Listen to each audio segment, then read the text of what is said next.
Hello friend, welcome to my to channel KVRM। आज से हम अपने चैनल पर ADCA advance diploma in computer का फुल कोर्स कराने जा रहे हैं, बिल्कुल फ्री में।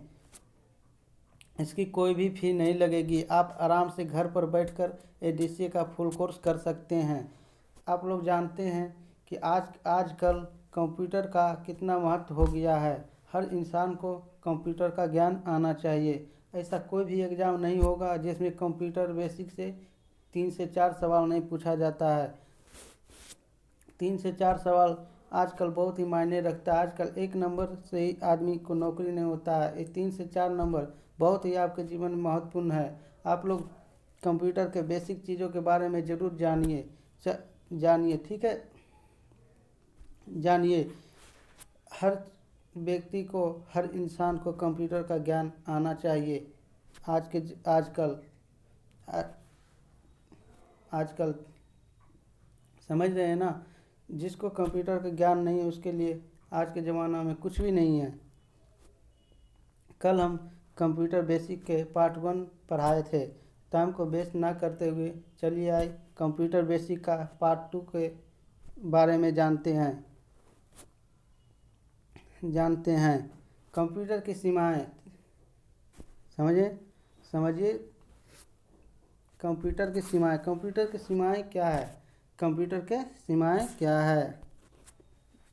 कंप्यूटर एक मशीन है जिसे अपना कार्य करने के लिए इंसानों पर निर्भर रहना पड़ता है।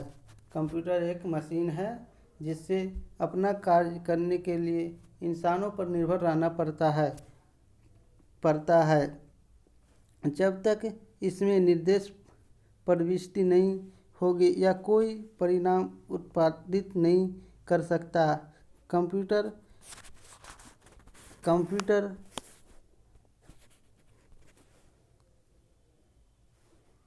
में कोई विवेक नहीं होता है। यह बुद्धिहीन मशीन होती है। इसमें सोचने समझने की क्षमता नहीं होती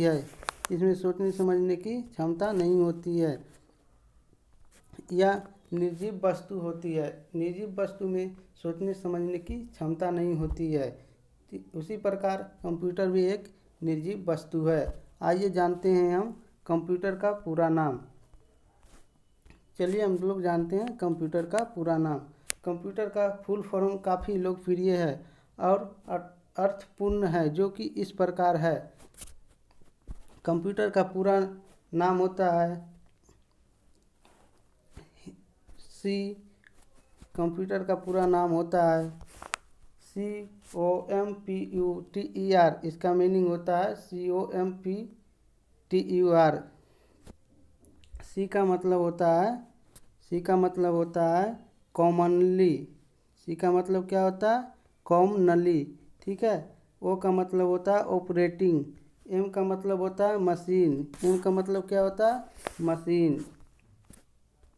समझ रहे हैं ना। उसके बाद आते हैं पी मतलब होता है पार्टिकुलरली, ठीक है। यू का मतलब होता है यूज इन।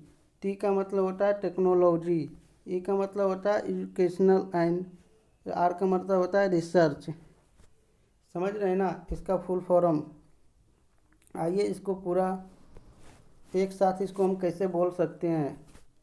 एक साथ इसका फुल फॉर्म हम कैसे बोल सकते हैं, अर्थात कॉमनली, ठीक है। Commonly operating machine, particularly use in technology, educational research. समझ रहे हैं ना। चलिए आगे जानते हैं कंप्यूटर का विकास। कंप्यूटर का विकास तथा डिफरेंशियल और एनालिटिकल इंजन का आविष्कार सन 1822 में चार्ल्स बेबेज ने पास्कलिन से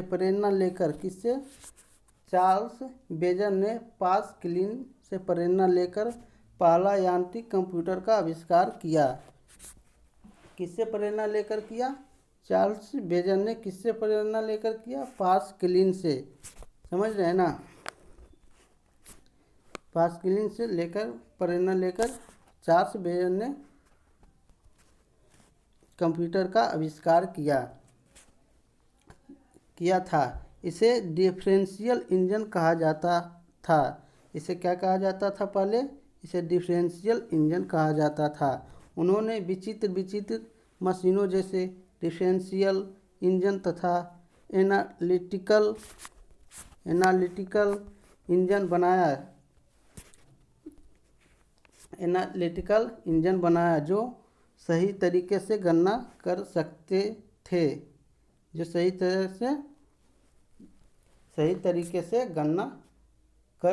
थे। वही सन 1837 में चार्ल्स बेबेज ने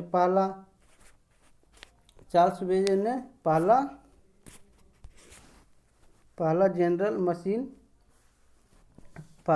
मशीन कंप्यूटर प्रोसेस किया, जिसका नाम रखा एनालिटिकल इंजन। जिसका नाम क्या था? एनालिटिकल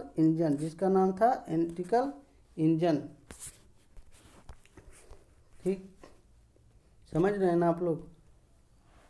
अब चलते हैं हम लोग कहाँ, कंप्यूटर का जन्मदाता कौन है। ठीक है, कंप्यूटर का जन्मदाता कौन है? इस कंप्यूटर अगर आप सीख रहे हैं तो सब जानना जरूरी है कि कंप्यूटर का फादर किसे कहते हैं। तो आइए हम जानते हैं कि कंप्यूटर का फादर किसे कहते हैं, इनका जन्म कब हुआ था।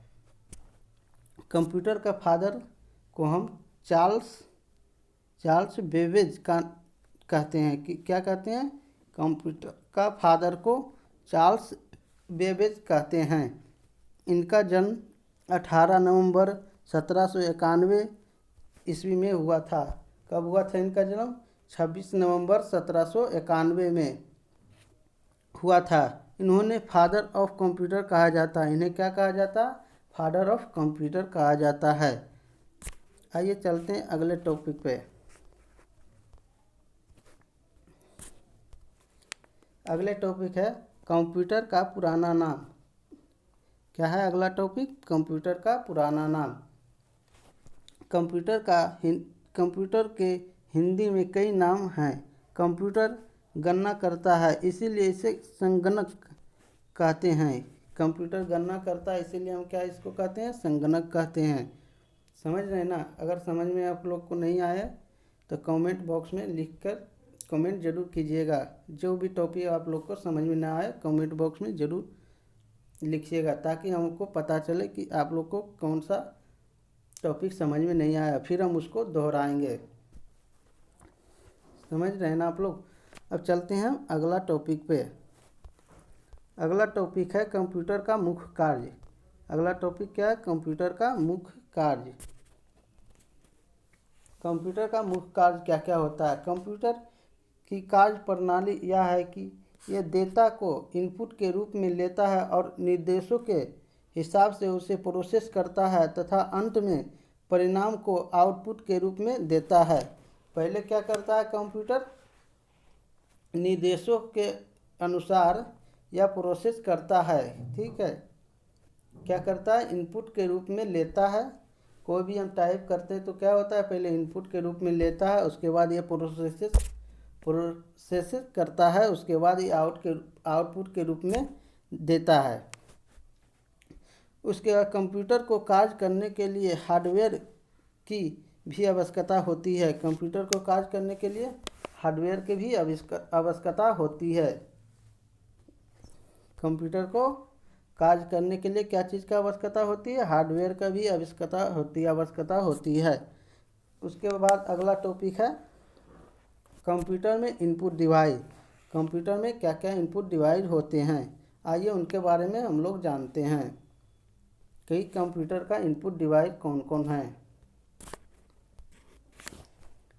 इनपुट डिवाइस वे होते हैं इनका डेफिनेशन है, इनपुट डिवाइस वे होते हैं जिनके द्वारा हमें अपने डाटा या निर्देशों को कंप्यूटर में इनपुट करा सकते हैं। इनपुट डिवाइस क्या होते हैं? और इनपुट डिवाइस ऐसे उपकरण को कहते हैं जिसके द्वारा हमें अपने डाटा को निर्देशों को कंप्यूटर में इनपुट करा सकते हैं। इनपुट डिवाइस कंप्यूटर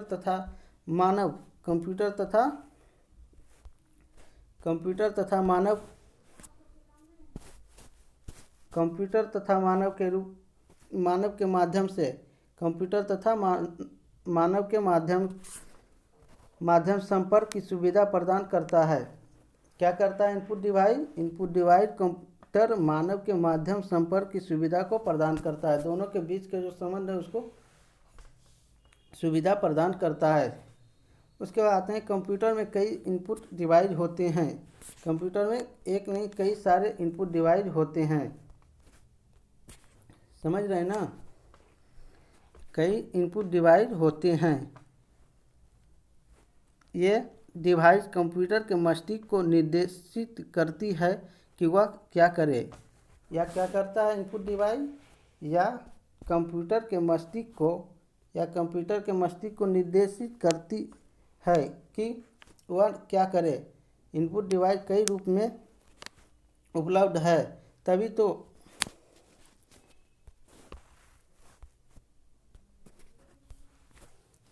तथा सभी विशिष्ट उद्देश्य के टाइपिंग के लिए हमारे पास कीबोर्ड होते हैं जो हमारे निर्देशों को टाइप करते हैं। हमारे पास क्या होते हैं? कीबोर्ड होते हैं जो हमारे निर्देशों को टाइप करते हैं। आइए अगला टॉपिक में चलते हैं। इनपुट डिवाइस कई प्रकार के होते हैं। इनपुट डिवाइस एक नहीं कई प्रकार के होते हैं। पहला इनपुट डिवाइस है कीबोर्ड। क्या है? कीबोर्ड। दूसरा है माउस। तीसरा है जॉयस्टिक। तीसरा है ट्रैक बॉल। तीसरा क्या है? Track ball.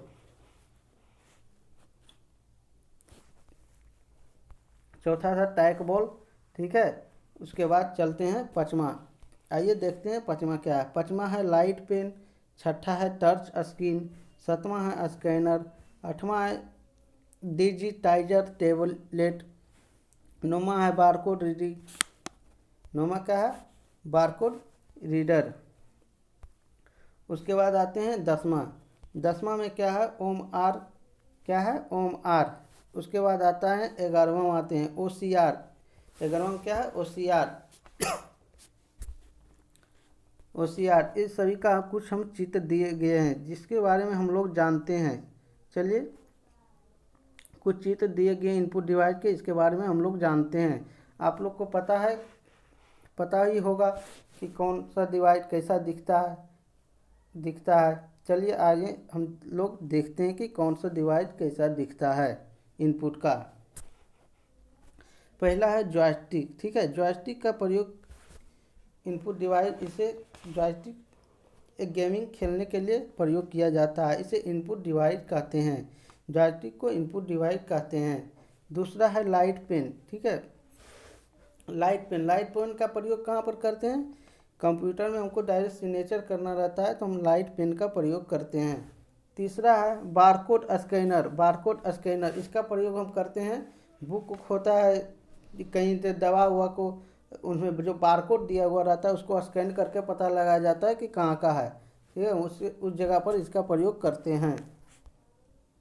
उसके बाद हम लोग आते हैं MCR स्कैनर। MCR स्कैनर होता क्या है? इसका प्रयोग कहाँ पर होता है? MCR स्कैनर बैंकों में होता है। इसका प्रयोग पासबुक, चेकबुक को चेक करने के लिए इसका प्रयोग करते हैं। उसके बाद आते हैं OMR स्कैनर में। OMR स्कैनर का प्रयोग एग्ज़ाम के OMR सीट को चेक करने के लिए प्रयोग करते हैं। आजकल का सब जितना भी एग्ज़ाम हो रहा है सभी ऑब्जेक्टिव होता है, OMR सीट पर होता है। उसको चेक करने के लिए OMR स्कैनर का प्रयोग करते हैं। उसके बाद आते हैं OCR स्कैनर। OCR स्कैनर का प्रयोग कहाँ पर होता है? OCR स्कैनर का प्रयोग डॉक्टरों के क्लिनिक में होता है। इसका प्रयोग हड्डियों को स्कैन करने में किया जाता है। उसके बाद आते हैं कीबोर्ड और माउस। ये भी दोनों एक इनपुट डिवाइस हैं। ये भी क्या है? इनपुट डिवाइस है। एक प्राथमिक इनपुट डिवाइस है। कीबोर्ड क्या है? एक प्राथमिक इनपुट डिवाइस है। इसकी व्यवस्था टाइपराइटर की व्यवस्था के समान होती है। इसका व्यवस्था क्या होता है, टाइपराइटर की व्यवस्था के समान होती है। उसके बाद आते हैं माउस। माउस दूसरा साधारण उपयोग में लाने वाला इनपुट डिवाइस है। माउस छोटे उपकरणों है जिसमें 2 से 3 बटन होते हैं। जिसमें कितने बटन होते हैं, माउस में 2 से 3 बटन होते हैं। अभी हर एक में 2 से 3 बटन होते हैं, ठीक है। पहला बटन है स्क्रॉल बटन। स्क्रॉल बटन है, उसके बाद लेफ्ट है, उसके बाद राइट है। स्क्रॉल बटन का प्रयोग पेज को ऊपर नीचे स्लाइड करने के लिए प्रयोग करते हैं। उसके बाद अगला टॉपिक में हम लोग आते हैं कंप्यूटर में आउटपुट डिवाइस। क्या है कंप्यूटर में आउटपुट डिवाइस? आइए जानते हैं कि कंप्यूटर में आउटपुट डिवाइस क्या होता है। हार्डवेयर का एक अवयव तथा हार्डवेयर का एक अवयव अथवा कंप्यूटर का मुख्य भौतिक भाग है जिसे छुआ जा सकता है। जिसे हम क्या कहते हैं, छुआ जा सकता है। हार्डवेयर का एक अवयव अथवा कंप्यूटर का मुख्य भौतिक भाग है जिसे छुआ जा सकता है। यह सूचना के किसी भी प्रकार जैसे ध्वनि, डाटा,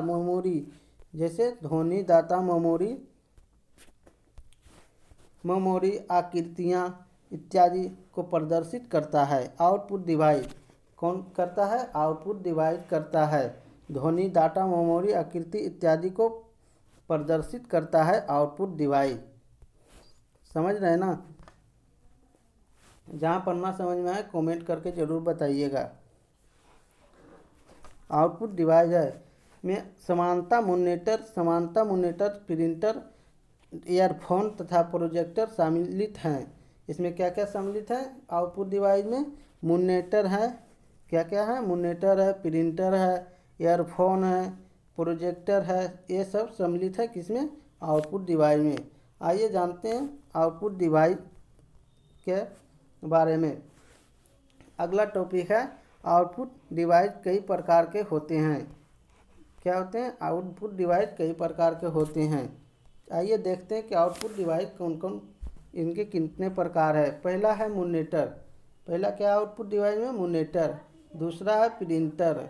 तीसरा है प्लॉटर। तीसरा क्या है? प्लॉटर। चौथा क्या है? प्रोजेक्टर। चौथा क्या है? प्रोजेक्टर। और आगे भी है। पाँचवा है साउंड कार्ड। पाँचवा क्या है? Sound card. छठा है ईयरफोन। छठा क्या है? ईयरफोन। आइए सबका चित्र दिया हुआ है, आइए समझते हैं कि इन चीज़ों से क्या होता है। चलिए आगे बढ़ते हैं अगला टॉपिक में। आइए मॉनिटर के बारे में कुछ हम लोग जानते हैं कि मॉनिटर में क्या होता है, मॉनिटर कैसा दिखता है। मॉनिटर कहते किसको हैं? मॉनिटर ऐसा दिखता है, ठीक है। मॉनिटर जो कंप्यूटर में जो डिस्प्ले होता है उसे मॉनिटर या डेस्कटॉप कहते हैं। उसे क्या कहते हैं? मॉनिटर या डेस्कटॉप कहते हैं। इसमें सॉफ्ट कॉपी होता है। इसमें क्या होता है? सॉफ्ट कॉपी होता है, ठीक है। उसके बाद आते हैं प्रिंटर। प्रिंटर जिसे कहते हैं, प्रिंटर हार्ड कॉपी प्रदान करता है। यह क्या करता है? आउटपुट में हार्ड कॉपी प्रदान करता है। मॉनिटर सॉफ्ट कॉपी देता है और प्रिंटर हार्ड कॉपी देता है। सॉफ्ट कॉपी मतलब क्या हुआ कि हम उसको चेंज कर सकते हैं। क्या हुआ? सॉफ्ट कॉपी मतलब उसको चेंज करते हैं। जैसे हम कोई भी बैनर बनाते हैं तो उसमें क्या करते हैं? हम चेंजिंग कर सकते हैं। लेकिन जो प्रिंटर से प्रिंट हो जाता है उसे हम हार्ड कॉपी कहते हैं। उसमें कोई तरह का कोई चेंज नहीं होगा एक बार प्रिंट होने के बाद। उसके बाद आते हैं स्पीकर में। स्पीकर भी एक आउटपुट डिवाइस है जिससे साउंड निकलता है। क्या है? साउंड निकलता है। इसे भी हम क्या कहते हैं? आउटपुट डिवाइस है। क्या? साउंड भी आउटपुट डिवाइस है। आइए और कुछ इसके बारे में जान लेते हैं कि जॉयस्टिक दिशा में गति कर सकता है या कर्सर की गति को नियंत्रित करता है। जॉयस्टिक क्या करता है? कर्सर को गति को नियंत्रित करता है। जॉयस्टिक जिस दिशा में दर्शाता है प्लाटो संकेत बिंदु उस दिशा में कार्य करता है। यदि जॉयस्टिक को ऊर्ध्वाधर स्थिति में रखा जाए तो प्लाटर रुक जाता है। जॉयस्टिक के बटन को टिकर कहा जाता है। जॉयस्टिक के बटन को क्या कहा जाता है? टिकर कहा जाता है। टिकर कहा जाता है। Thank you. आप लोग को समझ में आया ना? अगर आप लोग को समझ में कहीं पर भी नहीं आया हो तो कमेंट बॉक्स में ज़रूर लिखिएगा। अगर आप लोग को इसका नोट्स चाहिए तो डिस्क्रिप्शन बॉक्स में टेलीग्राम का लिंक दिया हुआ है, जहाँ पर जाके आप लोग ज्वाइन करके नोट प्रोवाइड कर सकते हैं। आई थैंक यू।